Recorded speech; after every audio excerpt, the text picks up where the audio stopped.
Hello అందరికీ welcome back to Dolly dumplings. ఇవాల్టి video వచ్చేసి దీవాళీ స్పెషల్ ఇంట్లో ఉండే వాటితోనే బాదుషాని ఎలా చేసుకోవాలో ప్రాసెస్ ఏందో చూసేద్దాము. చాలా బాగుంటాయండి, అలాగే సింపుల్గా చేసేసుకోవచ్చు. నేను చెప్పినట్టు ఫాలో అయ్యి చేశారంటేను ఈ బాదుషాలు జ్యూసీగా చాలా బాగుంటాయి. ఇప్పుడు వీటిని ఎలా చేసుకోవాలో ప్రాసెస్ ఏందో క్లియర్గా చూసేయండి. దీనికోసం ముందుగా ఒక ప్లేట్ని తీసుకొని ఇందులో 1 కప్పు మైదాని వేసుకోవాలి. మీరు మైదాకి బదులు గోధుమ పిండితో కూడా చేసుకోవచ్చండి. ఇందులో 1/4 టేబుల్ స్పూన్ వరకు సాల్ట్ని వేసుకోవాలి. అలాగే 1/4 టేబుల్ స్పూను వంట సోడా, 1/4 టేబుల్ స్పూను బేకింగ్ పౌడర్ని వేసుకోవాలి. సాల్ట్ని వేయడం వల్ల స్వీట్స్ అనేది టేస్ట్ బాగుంటాయండి. ఈ సాల్ట్, బేకింగ్ పౌడర్ ఇవన్నీ పిండిలో కలిసేలాగా ఒకసారి నేను ఇక్కడ వీడియో క్లిప్లో చూపించే విధంగా చేత్తో బాగా కలుపుకోవాలి. ఇలా కలుపుకున్న తర్వాత ఇందులో 1/4 కప్పు వరకు కాస్త వేడిగా ఉన్న నెయ్యి లేదా డాల్డాని కరిగించి వేసుకోవాలండి. ఇందులో నూనెను మాత్రం వేయొద్దు. నేనైతే నెయ్యిని వేసానండి. ఇప్పుడు ఈ నెయ్యి కూడా ఈ పిండిలో కలిసేలాగా ఉండలేమీ లేకుండా బాగా మిక్స్ చేసుకోవాలి. చూడండి, నేను ఇక్కడ వీడియో క్లిప్లో చూపించే విధంగా బాగా కలుపుకోవాలి. అలాగే ఇదంతా బాగా కలిసిందో లేదో తెలియడం కోసం కాస్త పిండిని తీసుకొని గట్టిగా నొక్కితే ఈ విధంగా రావాలండి. ఇప్పుడు ఇందులో 1/4 కప్పు వరకు పెరుగుని వేసుకోవాలి. పెరుగు మరీ తీయగా ఉండకూడదు, అలానే మరీ పుల్లగా ఉండకూడదండి. పెరుగుని వేసుకున్న తర్వాత ఈ పిండి మొత్తం పెరుగులో కలిసేలాగా చూడండి, మనం చపాతీ పిండిని కలుపుకుంటాం కదా, ఆ విధంగా కలుపుకోవాలి. కానీ చపాతీ పిండి కన్నా కాస్త సాఫ్ట్గానే కలుపుకోవాలండి. ఇలా కలుపుకున్న తర్వాత మీకు అవసరం అనిపిస్తే కొద్దిగా వాటర్ని స్ప్రింకిల్ చేసుకుంటూ ఈ పిండిని సాఫ్ట్గా కలుపుకోవాలి. మరీ ఎక్కువ వాటర్ కలిపేశారంటేను పిండి లూజ్ అయిపోతుందండి. చూడండి, ఈ విధంగా ఒక 2 నిమిషాల పాటు పిండిని సాఫ్ట్గా కలుపుకోవాలండి. పిండి మరీ సాఫ్ట్గా ఉండాల్సిన అవసరం లేదండి. చపాతీ పిండి కన్నా కాస్త సాఫ్ట్గా ఉంటే సరిపోతుంది. చూడండి, మనం కలుపుకున్న పిండిని ఒకసారి ఇక్కడ నేను వీడియో క్లిప్లో చూపిస్తున్నాను కదా, ఆ విధంగా చేసి చూడండి. లేయర్స్ చూడండి ఎంత చక్కగా ఫామ్ అయ్యాయి కదా. ఇప్పుడు ఈ పిండిని ఒకసారి మళ్ళీ బాగా మిక్స్ చేసుకొని మూత పెట్టుకొని కనీసం ఒక 15 నిమిషాల పాటు పక్కకు పెట్టుకోవాలి.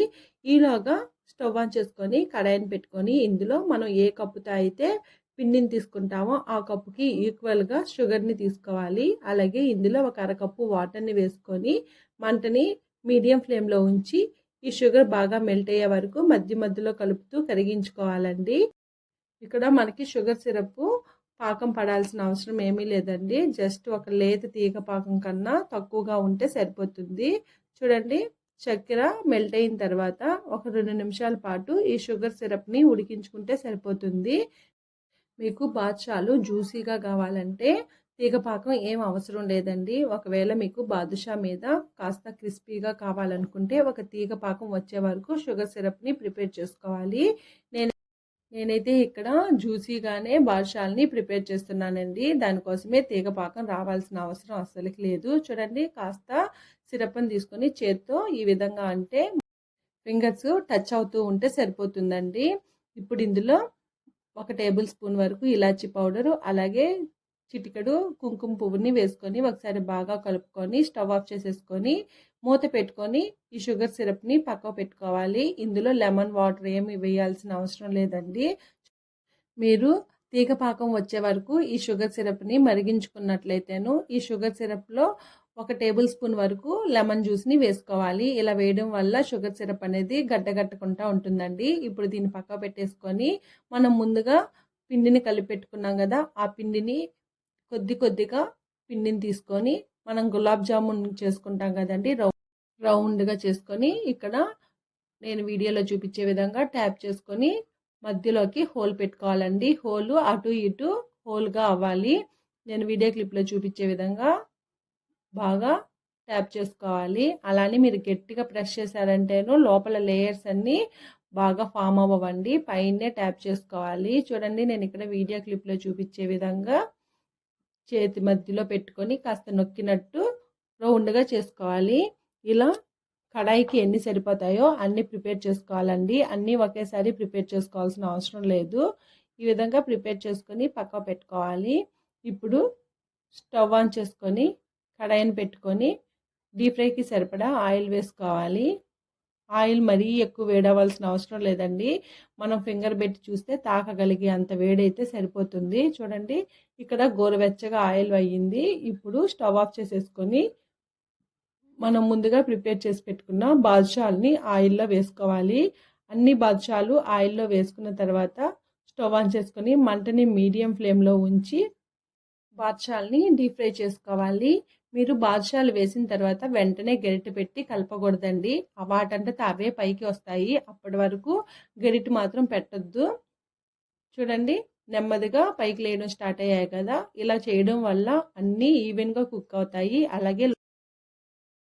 అలాగే బాదుషాలు లోపల పిండి పిండిగా లేకుండా బాగా వేగుతాయండి. చూడండి అన్ని బాదుషాలు పైకి లేచిన తర్వాత ఇక్కడ నేను వీడియో క్లిప్లో చూపించే విధంగా రెండో వైపుకి ఈ బాదుషాలని టర్న్ చేసుకొని డీప్ ఫ్రై చేసుకోవాలండి. మరీ ఎక్కువ గోల్డెన్ బ్రౌన్ కలర్కి వచ్చే వరకు వేపుకోకూడదు. లైట్ గోల్డెన్ బ్రౌన్ కలర్కి వచ్చే వరకు వేపుకోవాలి. మంటని మీడియం ఫ్లేమ్లో ఉంచి మాత్రమే ఈ బాదుషాలని వేపుకోవాలి.